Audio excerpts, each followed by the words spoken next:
Bueno, nuevamente buenos días a todos. Bienvenidos a este webinar que lo hemos titulado A la Casa de Oportunidades, Economía Global y Activos. Antes de iniciar, quisiera recordarles que nos pueden dirigir sus preguntas a través del icono de Q&A que aparece en la barra de opciones del Zoom. Ahí, digamos, estaremos canalizando las preguntas. Traten de hacerlas por ese medio, no tanto por el chat. Eso es el primer aviso. Y el segundo, una vez terminemos el webinar, les estará llegando a sus correos un link con la encuesta sobre el evento. Les agradecemos que nos ayuden diligenciándola. Esto nos ayuda, desde luego, a seguir mejorando nuestros eventos y obviamente a ofrecerles siempre un mejor servicio. Bueno, entremos en materia. Eh, Terminó el primer trimestre del año y ahí lo importante al final es hacer como un balance y sobre todo que ya estamos entrados en el segundo trimestre con el mes de este año, de este nuevo trimestre, de este segundo trimestre. Y ahí ya hemos visto algunos movimientos en los mercados financieros.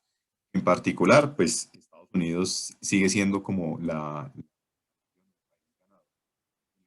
corrido del año en términos del rendimiento de sus activos, sobre todo los de mayor riesgo, en este caso pues haciendo mucha referencia a lo que es el tema de renta variable. Y eso ha tenido pues una serie de explicaciones. Ahí nosotros hemos querido alrededor de los activos financieros como mostrar lo que está ocurriendo y lo que está determinando en este momento el avance que hemos visto hasta ahora en los diferentes activos y lo que puede determinar hacia adelante lo que suceda con ellos. Entonces lo hemos dividido en cuatro puntos coyunturales o cuatro puntos que explican al final el comportamiento de los activos financieros y después vamos a ir directamente sobre los activos para terminar al final con el posicionamiento que estamos recomendando en nuestros portafolios globales. Lo primero tiene que ver con COVID y vacunación. Creo que es un tema bien, bien importante y ahora que estamos sobre todo viviendo en Colombia el tema de la tercera ola, pero en algunos países ya vamos en cuartas o quintas olas de contagio. En realidad aquí lo que hay que ver es qué tanto efecto causa esto sobre la economía. Eso es realmente lo relevante. Y hemos visto pues que en algunas partes, como es el caso de India, por ejemplo, con digamos, con unas cifras de contagio bastante llamativas. Las vivió Brasil en su momento hace ya un par de semanas, han venido disminuyendo, pero vivió también un momento bastante crítico y lo han vivido otros países. Europa lo tuvo durante los meses de enero, febrero y marzo. En realidad fue una ola extensa lo que tuvo que vivir Europa en diferentes momentos y ahora lo estamos viviendo en América Latina. Entonces, esto pues desde luego es de lo más relevante hacia adelante, teniendo en cuenta que efectivamente lo que estamos viendo acá es incrementos, y me estoy dirigiendo a la gráfica de la derecha, es incrementos en el número de contagios. Ahí se destaca el comportamiento de Argentina, sobre todo. Esto es número de contagios por cada 100.000 habitantes. Y esto pues obviamente son números que incluso para el caso de Argentina superan cualquier número visto en el pasado. Listo, fíjense que en segundo puesto está Chile y Chile, a pesar de que ya tiene un número de población vacunada importante, también está alcanzando máximos históricos.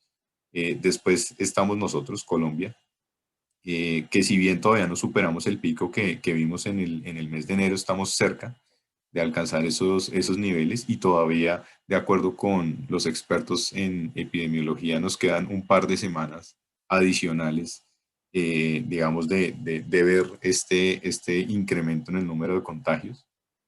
Y de ahí para abajo están Brasil, ya después más abajo aparece Perú y en último lugar México, que en realidad ha venido controlando bastante bien el tema de contagio. Todo esto que está sucediendo en América Latina y lo que está sucediendo en los países desarrollados, pues al final, digamos, tiene un impacto en salud pública muy importante, como lo hemos visto, pero también tiene un impacto económico relevante. Eso es lo que desde luego nosotros venimos midiendo y en esa medición que nosotros hacemos hemos visto que Estados Unidos ha sacado ciertas ventajas. Y aquí me voy a punto, y es las vacunas administradas. habitantes. Fíjense que el primero dentro de los países desarrollados tuvo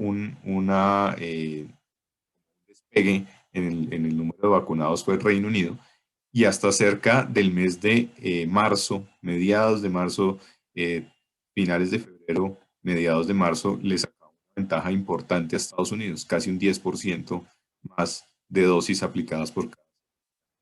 Al día de hoy Estados Unidos cerró esa brecha, y de hecho el planteamiento que hizo el presidente Biden en su posesión de tener durante los primeros 100 días 100 millones de dosis aplicadas, eso se duplicó. Al final, en la realidad, lo que pasó es que ya contando los 100 días, que estamos a puertas de cumplirlos al cierre de este mes, pues lo que hemos tenido es 200 millones o más de dosis aplicadas en la población de Estados Unidos. Entonces, ese avance relevante y esa aceleración que tuvo Estados Unidos, pues desde luego generó una brecha en lo que es el manejo de la pandemia. Entonces, eso favorece, desde luego, los intereses de la economía de Estados Unidos, porque a pesar de que nunca tuvo unos cierres tan estrictos como los que vimos en otras regiones del mundo, pues sí, eso le da una fortaleza a su recuperación económica. Y adelante vamos a ver un poco eso cómo se manifiesta. En América Latina, Chile, pues desde luego es el de resaltar. Chile tiene unas características que hacen que este tipo de procesos que estamos viendo acá, pues efectivamente sean mucho más fáciles de consolidar. Entonces, ¿por qué? Porque el número de habitantes de Chile es mucho menor en promedio que los países de la región, que Perú, que Colombia, que Brasil, desde luego que México, que Argentina, y además que su población se concentra mucho en el centro urbano de Santiago. Entonces, casi un 70% de la población está concentrada allí, lo que hace que logísticamente, además, pues sea muy conveniente o mucho más sencillo de llevar ese proceso de vacunación. En segundo lugar, lejos, desde luego, está Brasil, apenas llegando al 20%, después lo sigue Argentina con cerca de un 16%, de ahí para abajo está Costa Rica y México con valores entre el 12 y el 13%, Colombia en niveles del 8, casi 9%, y el último de la región que tenemos aquí registrado es Perú, con cerca de un 4 al 5%. Entonces, esto va a ser relevante hacia adelante, va a ser bien, bien relevante al final lo que vayamos viendo hacia adelante en términos de vacunación. Esto es como la base, digamos, al final del proceso de recuperación. No quiere decir que si se avanza más despacio, no tengamos un proceso de recuperación como o frente a lo que vivimos el año pasado. Seguramente sí, el efecto base sobre crecimiento económico pues fue bastante importante, pero lo que sí debemos tener en cuenta hacia adelante es que esto va a ayudar a consolidar ese proceso de recuperación. Nuestro segundo hito importante es el tema de inflación y crecimiento económico. Entonces, mucho se ha hablado de cómo se va a dar esa recuperación económica hacia adelante y eso qué efectos va a causar. Fíjense que tuvimos un gran hecho durante el primer trimestre y fue el incremento de las tasas de los bonos del Tesoro en Estados Unidos. Y eso al final repercutió en la formación de precios de toda la renta fija global.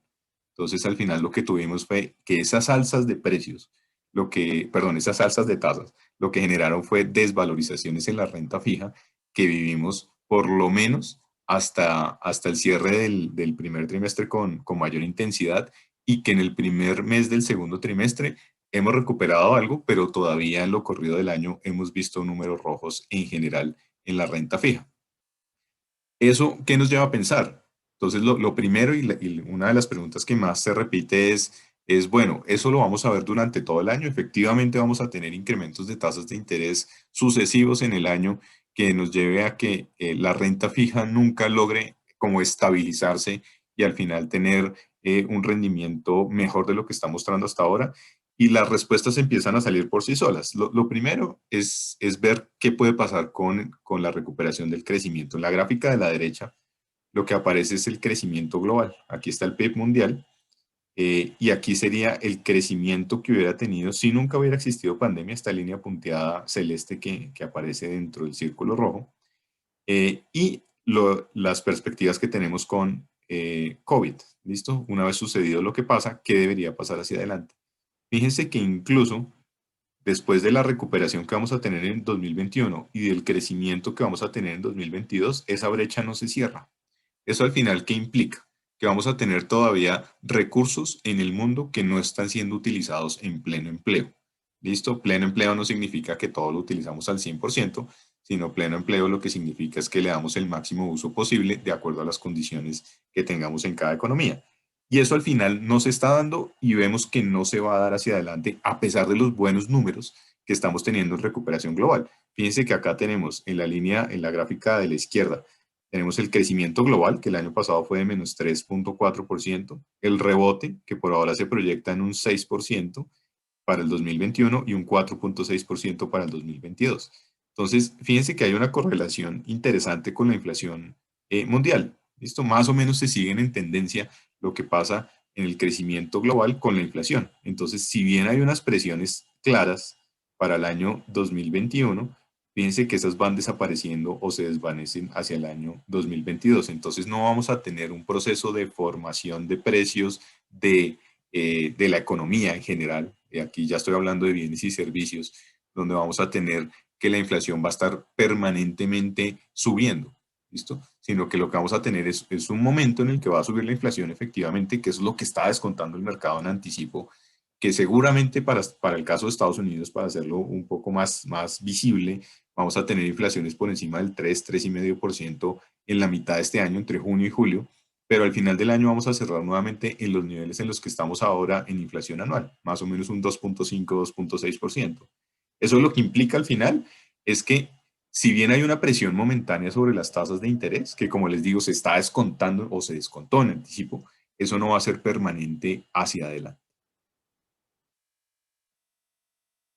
Otro de los temas importantes por los que estamos teniendo ese rebote económico y que está presionando un poco esas revisiones también al alza en términos de proyecciones de crecimiento económico es los estímulos fiscales que se están dando en las diferentes economías, sobre todo en las economías desarrolladas.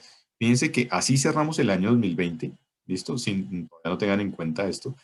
Cerramos el año 2020 con los países desarrollados entregando estímulos económicos alrededor de un 23%, un 24% del Producto Interno Bruto, ¿listo? Dividido en los diferentes soportes que le dieron a la economía, donde hay economías que superaron ese nivel e incluso llegaron al 40-45%. Listo, Estados Unidos no solamente hizo cerca de un 18-19% durante el año pasado, sino que este año arrancó nuevamente entregando estímulos. Entonces, durante el mes de marzo se entregó un estímulo adicional por 1.9 trillones de dólares, lo que lleva más o menos la cifra contado lo del año pasado, más lo que ya hizo en marzo de este año, cerca de un 24 al 25% del PIB en ayuda para la recuperación de la economía. Para que se hagan una idea, más o menos ese 25% del Producto Interno Bruto de Estados Unidos son 5 trillones, que si eso lo ponemos en números, digamos, en números del PIB de Colombia, más o menos o en número de veces el PIB de Colombia, es más de 15 veces el Producto Interno Bruto colombiano. Entonces, ese es el tamaño, digamos, o la capacidad también que tienen los países desarrollados. Fíjense que si uno compara desarrollados o lo que han hecho los desarrollados frente a lo que han hecho los emergentes, pues en realidad ahí uno encuentra bastantes respuestas de cosas que vamos a ver hacia adelante. Y es que se ha abierto una brecha entre desarrollados y emergentes a favor de los desarrollados por ahora y eso mismo están mostrando los activos. ¿Listo? Los activos lo que están mostrando es que los emergentes nos hemos quedado un poquito atrás, los desarrollados han tenido un rebote mucho más rápido, obviamente algunos frenados por COVID, pero digamos que tienen ahí el potencial, evidentemente, de que todos estos estímulos entregados causen efectos muy positivos sobre su crecimiento económico. Y eso al final, pues también, como les digo, ha repercutido en el comportamiento de los activos y en cómo también se van dando los movimientos en las variables macroeconómicas. Entonces, fíjense que esta presión que está haciendo Estados Unidos sobre la recuperación de su economía ha llevado a que pasemos de un crecimiento esperado para Estados Unidos en el inicio del año del 4.7% a un crecimiento esperado al cierre del trimestre del 7% para el 2021. Esa revisión alcista, pues desde luego también debe causar o ha causado, y de hecho causó, desde luego una revisión alcista en lo que tiene que ver con expectativas de inflación, obviamente tasas de interés, que fue lo que vimos en el movimiento de las tasas de interés de los bonos del Tesoro. Que se repita hacia adelante, que veamos que Estados Unidos ya cada trimestre va a estar revisando un 50% cada vez su meta de crecimiento para este año. Ya no creemos, creemos que está en el techo, digamos, de lo que pudiera ser su crecimiento o sus revisiones alcistas de crecimiento para este año y para el año 2022. Entonces, pues ahí ya debería también en ese sentido estar ya muy descontado por el mercado. ¿Qué quiere decir eso? Que no deberíamos tener efectos adicionales hacia adelante sobre tasas de interés permanentemente al alza. Listo, este cuadro lo quise, o esta gráfica la quise traer simplemente para que veamos lo que ha pasado y por qué Estados Unidos se ha mostrado como el ganador en términos de rendimientos de activos financieros en el primer trimestre del año, aparte pues de la renta fija. Este es el exceso de crecimiento de las diferentes regiones aquí listadas, el mundo, desarrollados, emergentes, eurozona, Alemania y Reino Unido sobre Estados Unidos. Entonces, fíjense lo que pasó durante el primer trimestre del año. Listo, aquí no sé si se alcanza a ver que hay un sombreado acá, pero lo que ha pasado es que en las revisiones al alza de Estados Unidos lo que hicieron fue que ese exceso que tenía, por ejemplo, el mundo al inicio del año sobre el crecimiento de Estados Unidos se haya vuelto negativo. Listo, incluso en la última revisión que tenemos contada el mes de abril, se ha vuelto negativo. Y los otros que ya eran negativos siguieron ampliando sus negativos. ¿Listo? Y aquellos que eran positivos, los emergentes, sobre todo, obviamente aquí está China, pues cerraron su brecha bastante frente al crecimiento de Estados Unidos. Pensar que, y digamos, es un ejemplo como para ver la magnitud de lo que está pasando. Recuerden que China, antes de la pandemia, crecía permanentemente en niveles cercanos al 6%. Y Estados Unidos crecía en niveles entre el 1,5% y el 2%, más o menos los dos países cercanos a su potencial. Eso quiere decir que había una diferencia de crecimiento de ellos de 4 puntos porcentuales. ¿Listo? Que es más o menos lo que teníamos al inicio del año. Hoy tenemos una diferencia que está más cercana al 2%. Entonces, ¿qué quiere decir? Que pensar que alguna vez Estados Unidos iba a crecer a niveles muy cerquita de los de China, evidentemente era algo difícil de creer, y que hoy se está dando. Y además los dos, da la casualidad de que los dos están creciendo en niveles altos. China alrededor o con una expectativa de crecimiento del 9% y Estados Unidos con una expectativa de crecimiento del 7%. Son los dos motores del mundo. Entonces, uno es por el lado de los desarrollados, el otro por el lado de los emergentes, pero desde luego lo que está pasando ahí es bastante interesante. También relevante lo que pasa con el Reino Unido. Fíjense que Reino Unido al final contra Estados Unidos perdió algo, efectivamente durante el primer trimestre, pero ha venido recuperando. ¿Listo? Ha venido cerrando esa brecha lentamente. Pero fíjense que Reino Unido era uno de los que acompañaba a Estados Unidos en lo que tenía que ver con el proceso de vacunación.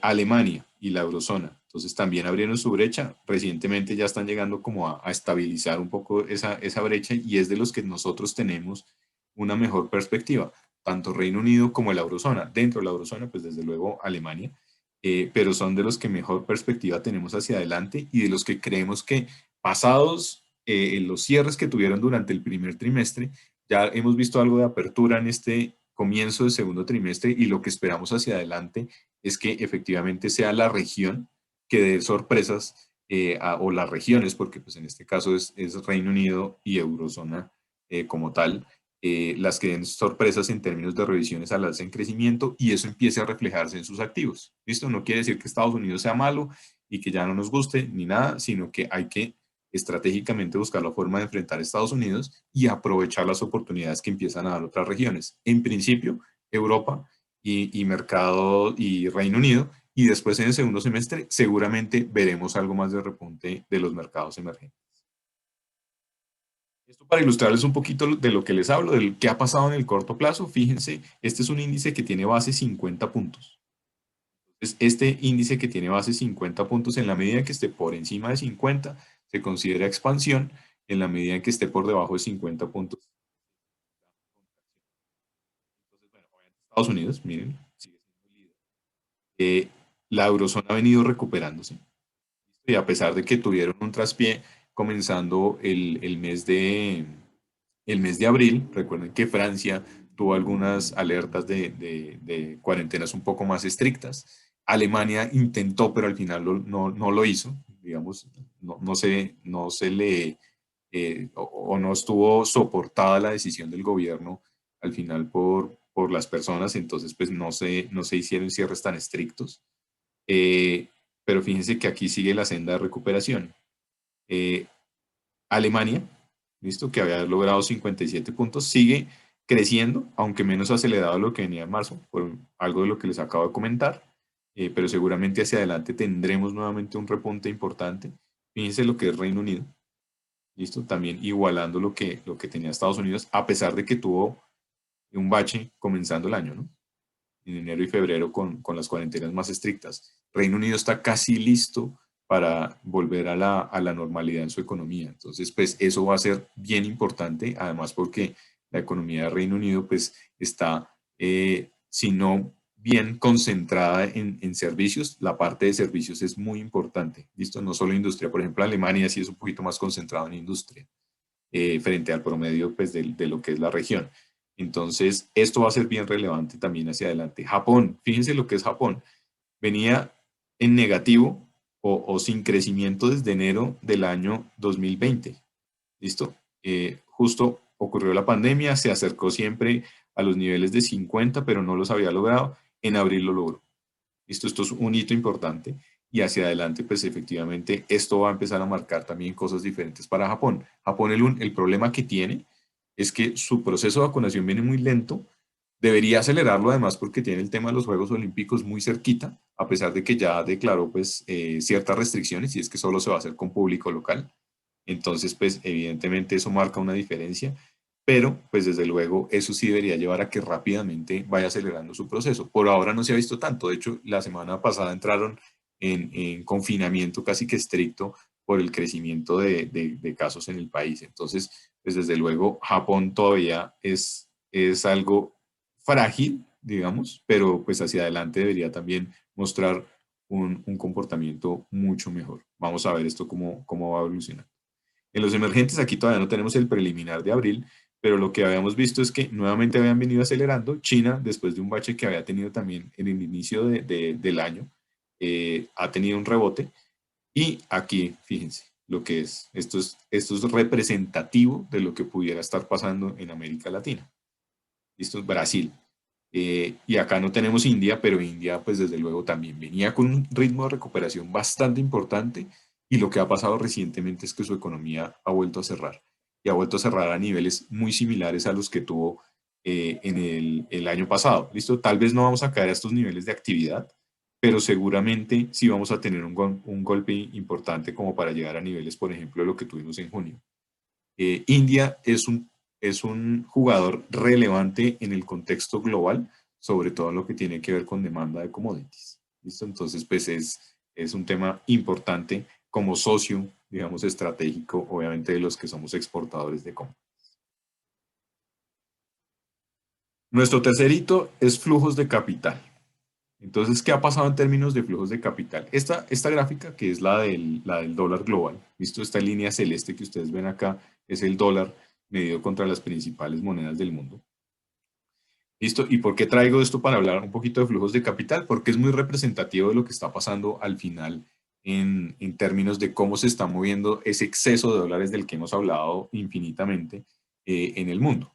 Entonces, fíjense lo que pasó. Esto fue en plena crisis. ¿Listo? Aquí el dólar venía perdiendo valor. Justo ocurrió la crisis, el dólar ganó valor. Si acá no hubiéramos tenido una intervención como la que tuvimos de los diferentes bancos centrales del mundo, seguramente no hubiéramos tenido la crisis que vimos, sino algo mucho más profundo, porque eso se hubiera o hubiera permeado el sistema financiero, hubiéramos entrado en un colapso del sistema financiero por falta de liquidez. Entonces, gracias, digamos, a esa intervención de los bancos centrales, pues se pasó este pico que fue el de mayor incertidumbre, pero el dólar se quedó en un nivel estable hasta que no empezamos a ver ciertos avances en términos de que las economías pudieran o efectivamente mostraran algo de que podrían volver a la normalidad. ¿Listo? Eso fue lo primero que ocurrió no solo en Estados Unidos, sino cuando en el verano en Europa empezaron a darse ciertas aperturas. ¿Listo? Entonces aquí fíjense que bajamos a otro escalón. Hacia adelante, acá se dieron nuevas aperturas en otras regiones. Listo, aquí ya se empezó a hablar que China funcionaba ya mucho más normal, de hecho ya había rebotado su economía, mostraba números positivos. Entonces ahí tuvimos otro escalón. Eh, Aquí tuvimos nuevamente una estabilidad hasta que no tuvimos noticias sobre la vacuna. Entonces aquí nuevamente vacuna y otra vez el dólar se empieza a devaluar. Y el inicio del año, fíjense lo que fue el inicio del año. Entonces, otra vez, Estados Unidos vuelve a ganar tracción frente al mundo. El mundo tiene que devolverse y cerrar en buena parte de las regiones del mundo. Nos pasó en América Latina en enero, le pasó, como les digo, a Europa entre enero y marzo en diferentes momentos. Entonces, pues ahí tuvimos nuevamente cierres. De hecho, el dólar ganó valor. Y lo que estamos viendo desde la tercera semana del mes de marzo, que es nuevamente una depreciación del dólar a nivel global, teniendo en cuenta que ya lo que hemos tenido es que nuevamente varias economías vuelven a buscar la normalidad. Eso pues es el caso de Europa. Recuerden que Europa también tuvo problemas con las vacunas, tuvo retrasos en la oferta de vacunación. Reino Unido por acá también, digamos, representado en su moneda que está acá. Listo, recientemente ha venido ganando algo de valor. Los emergentes, algo muy lento, y lo hemos vivido en lo local, realmente lo hemos vivido en lo local, porque no todos los emergentes estamos teniendo el mismo comportamiento. ¿Listo? América Latina está en este momento más pensando en cuarentenas, en caminar un poquito despacio en las economías, tratando de evitar que las terceras olas se vuelvan incontrolables, mientras que en Asia tuvieron algo de esos episodios, pero lentamente han ido volviendo a reabrir sus economías. Entonces, pues eso también marca como esta estabilidad, digamos, de lo que estamos viendo en los emergentes frente a otras regiones. Entonces, ¿esto cómo representa flujos de capital? En la medida en que el dólar se muestra depreciación, es que efectivamente los dólares o los excesos de capital están moviéndose en el mundo. En la medida en que eso se frena o que el dólar vuelve a ganar valor, efectivamente es que se están guardando un poco y están haciendo o están queriendo rentar más en los activos locales. ¿Listo? Eso explica mucho el movimiento que tuvimos en activos durante el primer trimestre, que los dólares, entre comillas, se quedaron atrapados en Estados Unidos, obviamente rentando en sus mercados, y ahorita vamos a ver pues, los resultados que eso ocasionó en esa región diferencial frente a lo que pudo haber sido el resto del mundo, sobre todo con el mundo emergente. ¿Listo? Esto es lo que les acabo de mencionar. Precisamente hoy estamos en reunión de la FED. Hoy deberíamos tener conclusión en la tarde y lo que está mucho más atento el mercado es a más señales, a que la Fed le siga entregando señales sobre qué va a pasar con la liquidez hacia adelante, sobre si ya vamos a empezar a hablar del famoso tapering o de disminuir al menos la provisión de liquidez de la Fed durante el próximo año, cuándo se van a subir tasas de interés. Por ahora ya la Fed con las proyecciones que publicó en el mes de marzo dejó nuevamente claro que sería solamente hasta el 2023 la subida de tasas de interés, pero el mercado está como muy ávido de querer información, ¿listo? De querer información y más porque el Banco Central o el Banco Real de Canadá, que es el Banco Central de Canadá, anunció la semana pasada que iba a iniciar antes de lo esperado una política de subida de tasas de interés y eso asustó un poco al mercado, porque entonces empezaron a ver, bueno, si ya Canadá empieza a plantearlo y si se replanteó su senda de incremento de tasas de interés, ¿por qué Estados Unidos no podría hacerlo si es que su economía está creciendo mucho más de lo esperado, si es que tiene unos estímulos fiscales que van a trascender, digamos, el año 2021, si se aprueba el estímulo adicional que se está hablando del plan de infraestructura, que es más un plan, digamos, que no solo es infraestructura física, sino que incluye un montón de cosas adicionales, pues porque Estados Unidos no podría cambiar, etcétera. Entonces, esto va a ser importante. Por ahora, esto ha sido un gran soporte para los activos de riesgo.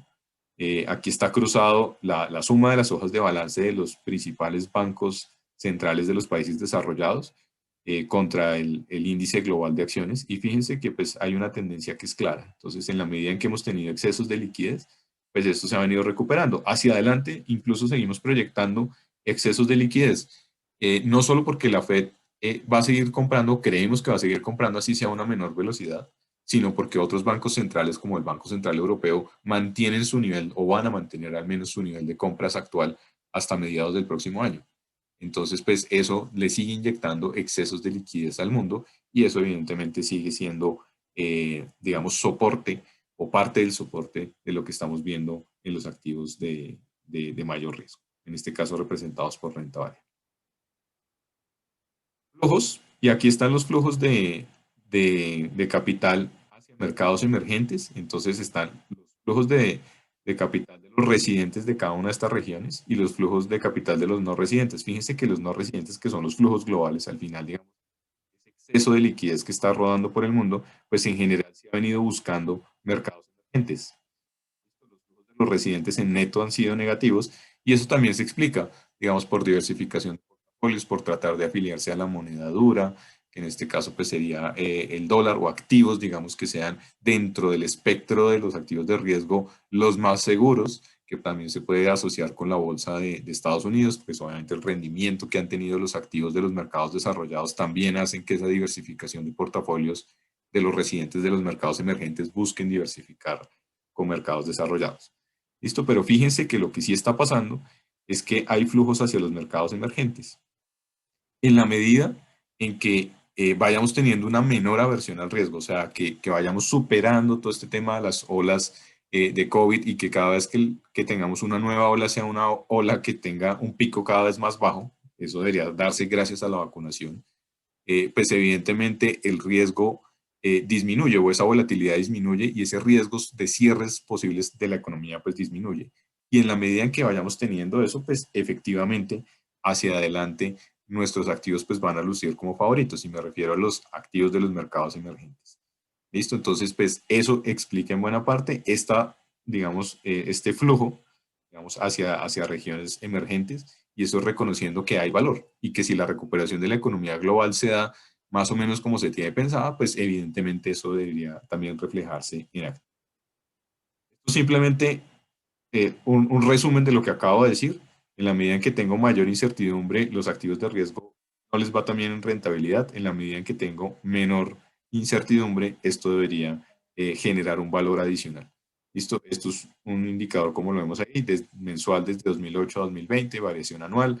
Y esto es lo que muestra el eje horizontal es la incertidumbre o el grado de incertidumbre y en el eje vertical el rendimiento que ha tenido el índice global de acciones en cada uno de esos momentos. Entonces, fíjense que aquí pues, se dibuja una línea con pendiente negativa donde se demuestra un poco lo que les acabo de resumir.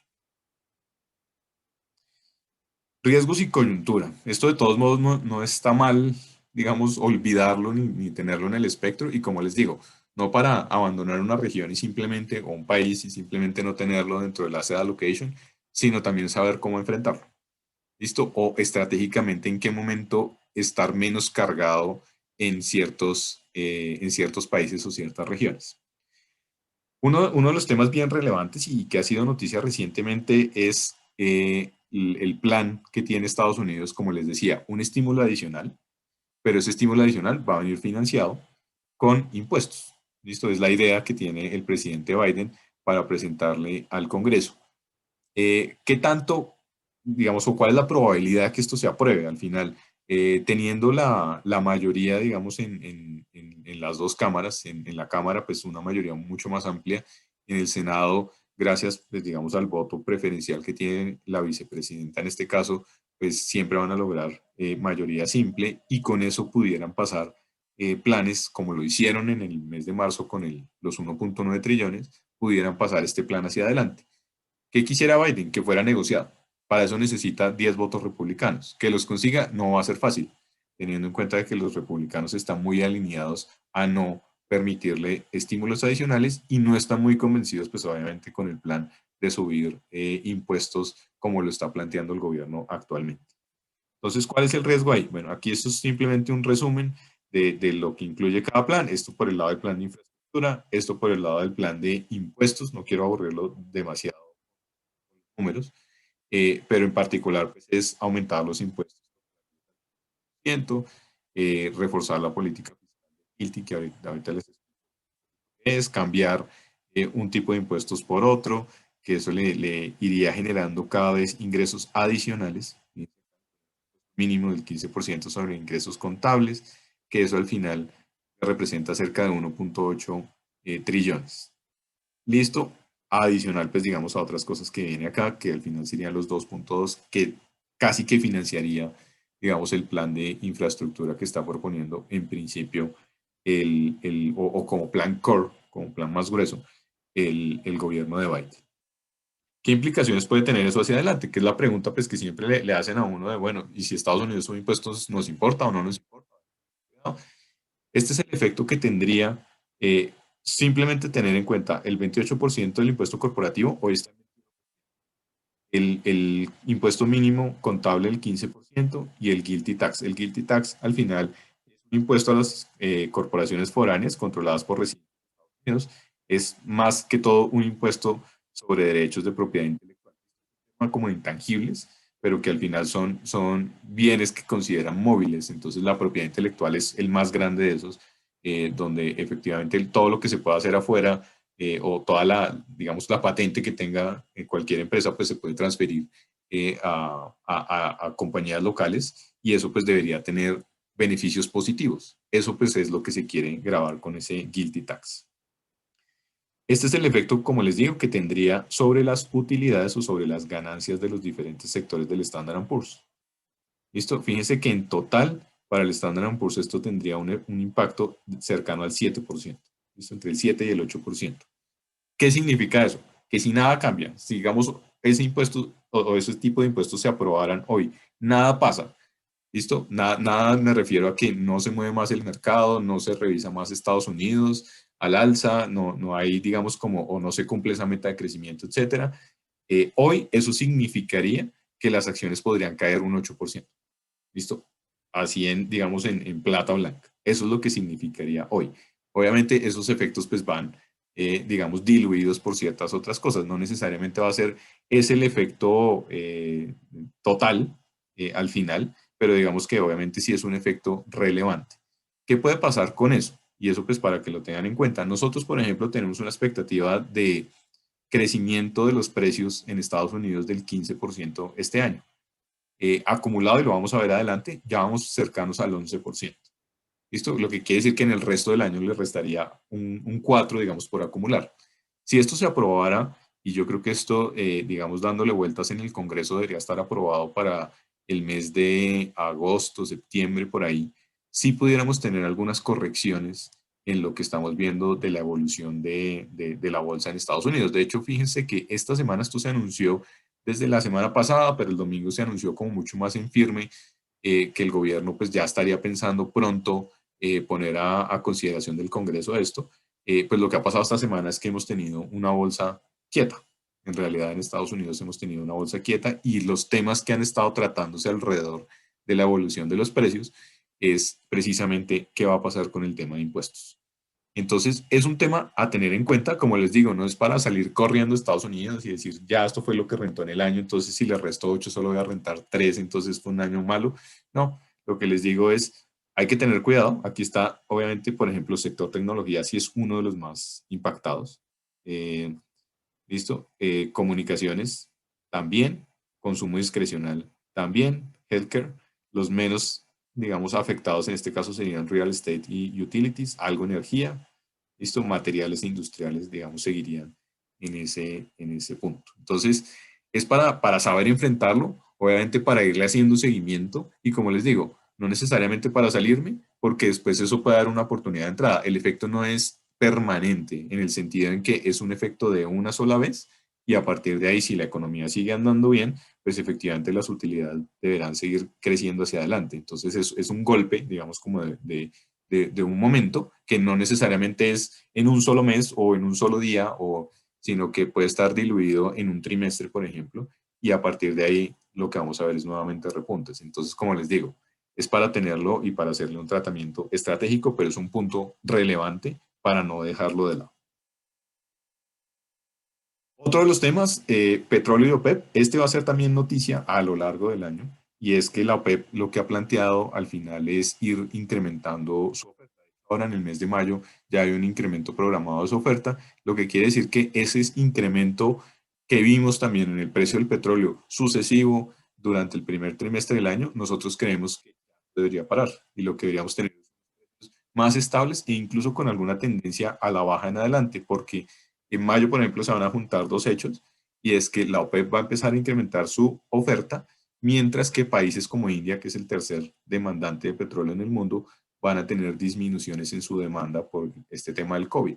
Entonces, pues eso va a hacer que el precio tenga alguna corrección, seguramente, y seguramente durante este trimestre, o por lo menos durante el mes de mayo, y a partir de ahí nuevamente tenga algún alza, viene el verano, nuevamente todo este tema del consumo extraordinario, eh, y después de eso, nosotros lo que estamos viendo es que el precio del petróleo, en el caso del Brent, deberíamos estar cerrando más alrededor de los $60.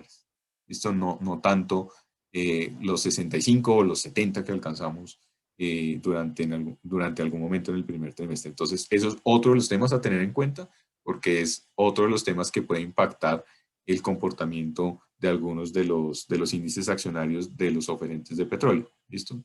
Colombia, pues entre ellos, pero digamos otros emergentes también ahí estarían en ese punto. Listo. Sabiendo ya todo ese contexto, vamos de una a los activos financieros. Entonces, ¿qué es lo que ha pasado? Acá nosotros tenemos un indicador que a mí particularmente me gusta mucho porque me dice también mucho en un portafolio balanceado cómo debería estarme comportando hoy de acuerdo a todo ese contexto que tenemos y que hemos visto recientemente. Entonces es la tasa que hay entre los rendimientos de las acciones y los rendimientos de los bonos globales versus cómo se va comportando la economía, el PMI manufacturero global, en este caso como representativo.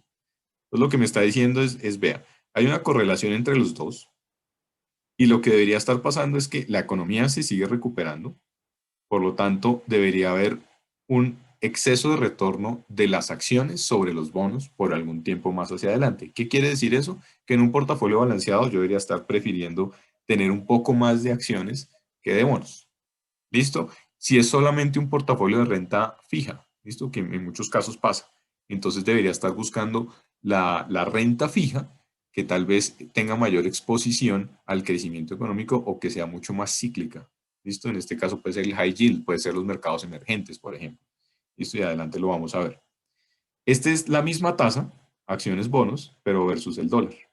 ¿Listo? Fíjense lo que ha pasado con el ratio de las acciones y los bonos. Y acá lo que hemos tenido en el dólar. Por ahora el dólar ha estado bastante quieto. Nuestra expectativa es que se siga depreciando. Lo que quiere decir que esto también nos dice que efectivamente los activos de riesgo, en este caso representados por las acciones, pues efectivamente deberían tener en relativo un favoritismo en portafolios balanceados. ¿Cómo nos ha ido en el año? Y era como les venía hablando un poquito. Fíjense lo que ha sido renta fija, y esto está al 26 de abril, al lunes. La renta fija, menos 2.6% en el año. La variable que ha sido un 9.8%. Estados Unidos. Reino Unido, 11%. ¿Listo? Las demás regiones, Europa y Asia desarrollada 7.9%, con Europa sin Reino Unido el 9.5% y mercados emergentes 5.8%.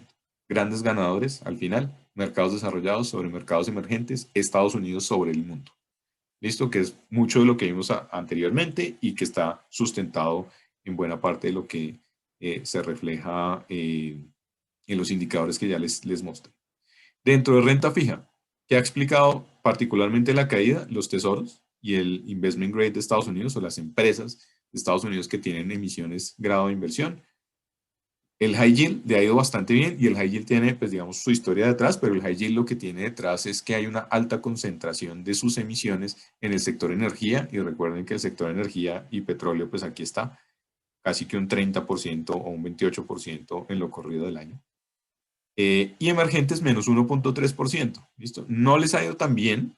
Recuerden que, como les decía, vemos diferencias. Hay unos emergentes que ya están arrancando, hay otros emergentes que se han quedado un poquito atrás. Entonces, dentro del Asia emergente, por ejemplo, India era el caso del que veníamos hablando, que está un poquito por debajo.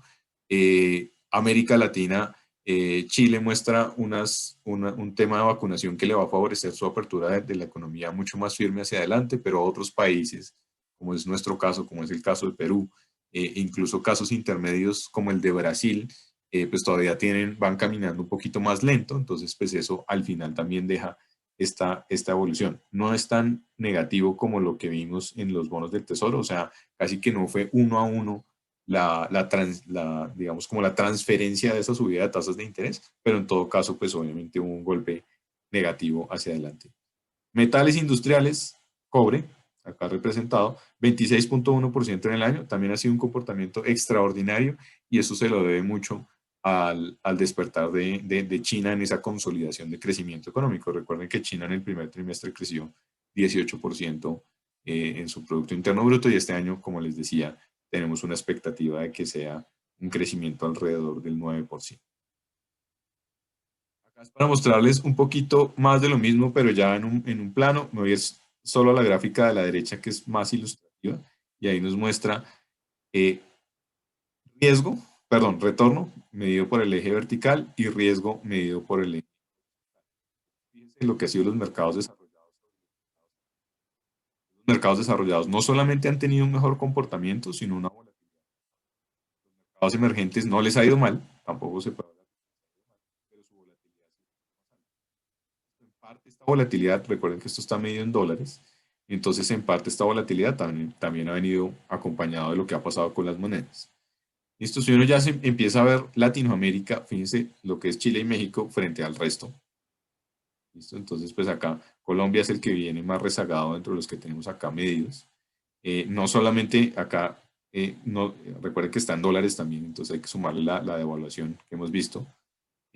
Perú recientemente venía mucho mejor, pero recientemente con el tema electoral, pues obviamente ha caído hasta acá. Brasil podría estar leyendo mucho mejor, pero entonces tiene dos temas, el COVID y el tema de inestabilidad política.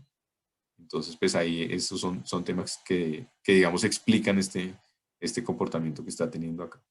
Y acá las regiones desarrolladas, ¿listo? Que les ha ido bastante bien. Estados Unidos, pues el destacable, como les decía.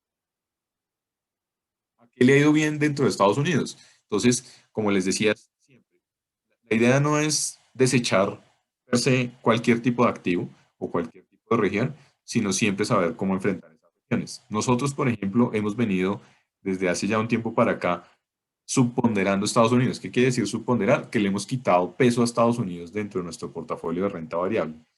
Eh, y pues algunos nos dirán, oiga, pero usted ¿por qué hace eso si es que a Estados Unidos es el que le ha ido mejor, entonces usted ha dejado dinero sobre la mesa? En realidad no, porque nosotros al mismo tiempo que hemos subponderado a Estados Unidos, nos hemos sobreponderado en los sectores que creemos que dentro de Estados Unidos tienen más resiliencia frente a la recuperación.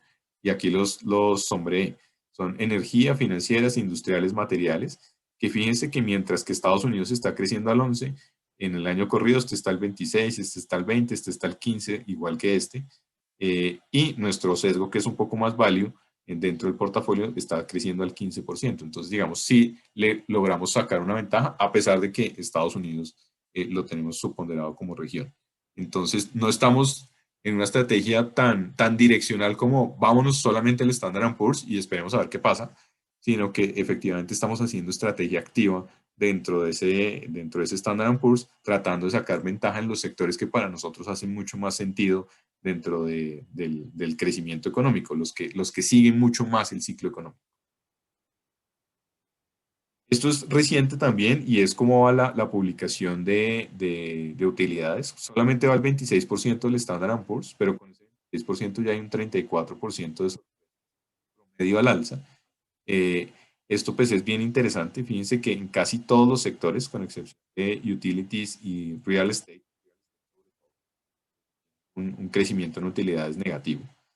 Pero en el resto lo que hemos tenido es un crecimiento o una sorpresa, perdón, promedio de utilidades positiva y un crecimiento en general también positivo. Listo, en los crecimientos se ve mucho menos de lo que ha pasado con las sorpresas, pero lo que quiere decir esto es que todavía el mercado estaba haciendo, o los analistas estaban siendo mucho más cautos con lo que pudieran ser las utilidades en Estados Unidos y lo que ha pasado es que hemos venido con sorpresas al alza. Eso pues en parte está explicado con lo que veíamos de los buenos augurios de crecimiento económico en Estados Unidos y lo que ha venido pasando con su proceso de reapertura. Reino Unido, que era la otra historia de la que estábamos hablando. Reino Unido tiene una concentración sectorial bien diferente a la de Estados Unidos, es lo que tenemos arriba a la izquierda. Y acá, por ejemplo, vemos que mientras Estados Unidos está muy concentrado en tecnología, Reino Unido lo que tiene es más concentración en temas de servicios y cosas más cíclicas. En la medida en que la economía vaya despertando, seguramente vamos a tener sorpresas positivas en ese mercado. Y lo veíamos, ahí está como el segundo hasta ahora en lo corrido del año, pero nosotros sobre ese tenemos una expectativa incluso mejor que la que tenemos para Estados Unidos. Y para Estados Unidos estamos esperando un crecimiento del índice o de los precios en el índice o de la valorización del índice del 15%. Para Reino Unido estamos más cerca del 20-25%, incluso pudiendo llegar al 30% durante este año. Entonces son temas interesantes. ¿Todo eso para qué nos sirve? Para poder hacer estrategia. Por ejemplo, si el tema de impuestos no nos gusta, ok, puede ser Reino Unido una de las regiones que nos gusten hacia adelante. El tema de momentum, que también con la recuperación del crecimiento global, si el crecimiento global, y al final eso qué quiere decir, que Reino Unido arranque normalizándose en su operación, digamos, económica, eso también le va a dar efectivamente posibilidades de valorización. Aquí están medidas los cambios en utilidades en los 12 meses, lo que quiere decir que Reino Unido pues sí tiene un camino por recorrer hacia adelante y pudiera tener revisiones alcistas que al final se reflejen en su precio. Si uno lo compara contra, aquí ya no contra Estados Unidos, sino contra la Unión Europea, tiene un favoritismo, definitivamente, aunque como les digo, la Unión Europea también nos gusta, también nos está empezando a gustar y puede ser la siguiente región junto con el Reino Unido que tenga sorpresas al alza durante los trimestres que vienen. América Latina, ¿listo? A pesar de lo que veíamos, de que venía como lenta o que viene como lenta, pues en realidad sí tiene un valor que está ahí escondido y que nosotros creemos que en algún momento eso debería darse. Acá solamente para mostrar el valor que tiene o el impulso que nos pudieran dar el tema de commodities. Y commodities, ¿por qué? Porque recuerden que en la medida en que el mundo se reactive, pues los commodities obviamente son materias primas, materias de producción, base de producción, que eso pues evidentemente generará una demanda global relevante, manteniendo unos precios más o menos altos. Y eso pues nos favorecerá en términos de intercambio y eso se ve reflejado, acá está cruzado los dos, en términos de lo que pase con las utilidades. Entonces ahí también tenemos un crecimiento, digamos, potencial que hacia adelante debería reflejarse. Y además, pues aquí ustedes lo ven, América Latina dentro de las regiones del mundo, pues es la que tiene la valorización en este momento más barata, lo que también lo hace atractivo. ¿Qué necesitamos? Pues que efectivamente el proceso de vacunación avance mucho más rápido y que podamos ser mucho más firmes en nuestros procesos de reapertura de las economías. Hace emergente, con buena perspectiva sobre lo que está haciendo la revisión de utilidades, por ahora está por encima de su promedio, también lo vemos hacia adelante que funciona bien. Obviamente China está terminando de consolidar su crecimiento, seguramente tendremos un segundo semestre más lento y con más lento les digo que China va a estar lento, sino que también su base, ellos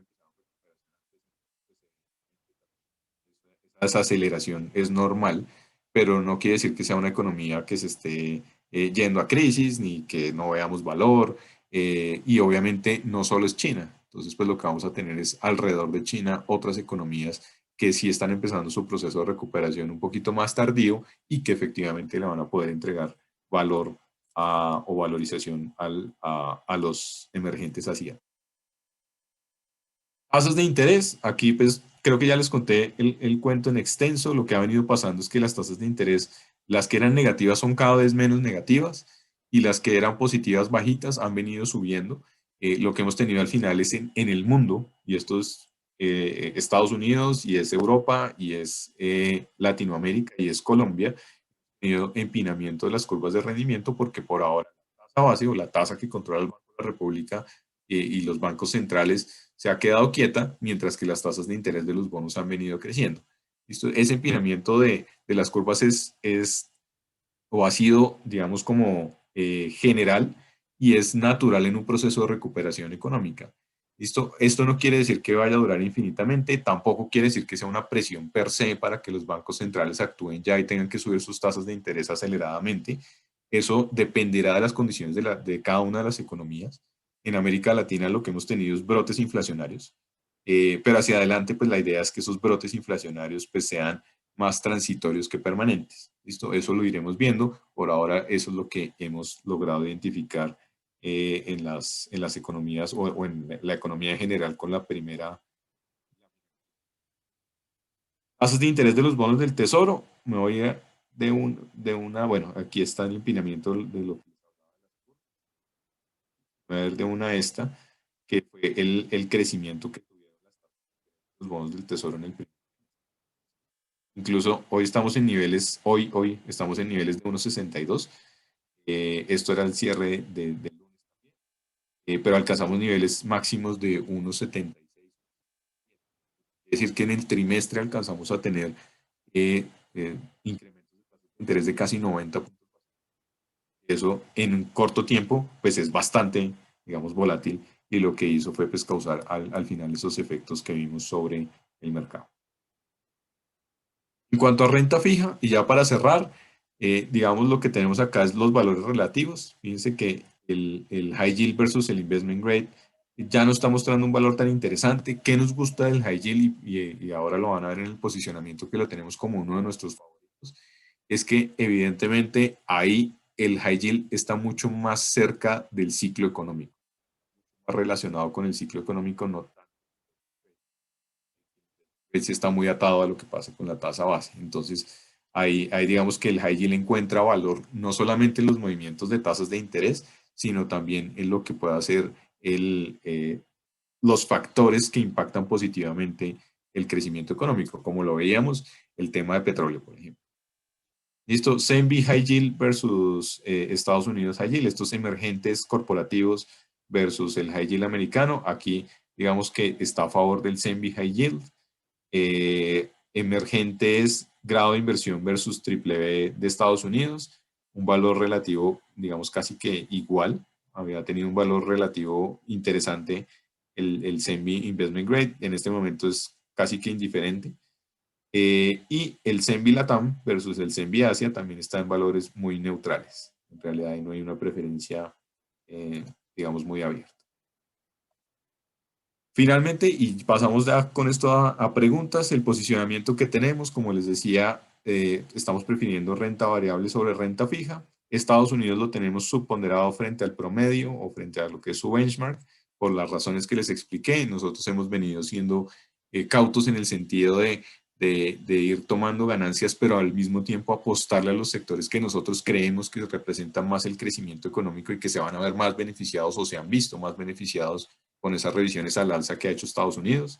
Europa nos está gustando y de hecho ya lo tenemos representado aquí dentro del posicionamiento, al igual que Reino Unido. Emergentes los hemos traído sobreponderados desde el año pasado, de hecho. Eh, y ahí digamos que no nos ha ido mal, pero esperamos mucho más de los emergentes, como les contaba en las láminas anteriores. Hay valor ahí, estamos, digamos, con la convicción ahí, entonces pues debería hacia adelante, o creemos que hacia adelante eso debería funcionar. Por el lado de renta fija, tesoros es lo que no nos gusta tanto y el investment grade tampoco. De lo que sí nos gusta, high yield y emergentes corporativos. El ENVI estamos evaluando. En realidad ya ha llegado a valores interesantes que empiezan a hacer sentido para empezar a tomar una posición. ¿Qué nos frena?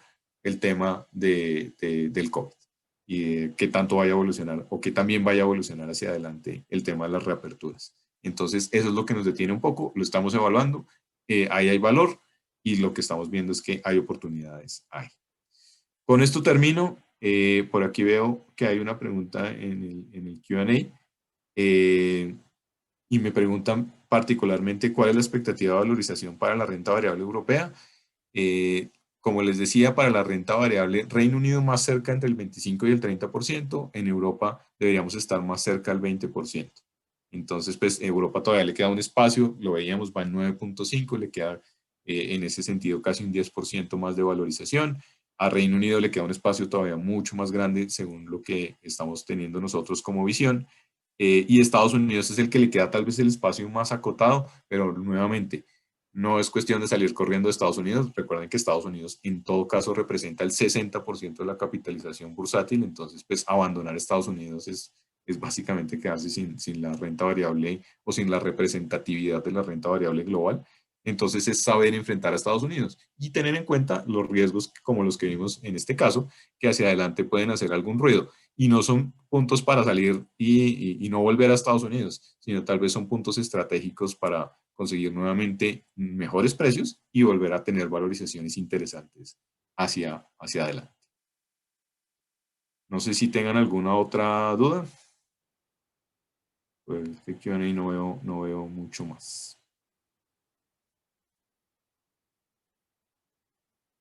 Listo. Bueno, entonces creo que con esto terminamos. Muchas gracias por su asistencia. Recuerden, después de esta reunión les va a llegar un link a sus correos para que por favor nos ayuden con la encuesta. Y eso pues obviamente siempre nos sirve para ir mejorando nuestros eventos. Muchas gracias por la participación y a vuelta de correo seguramente también les haremos llegar esta presentación por si tienen dudas adicionales hacia adelante. Listo, muchas gracias.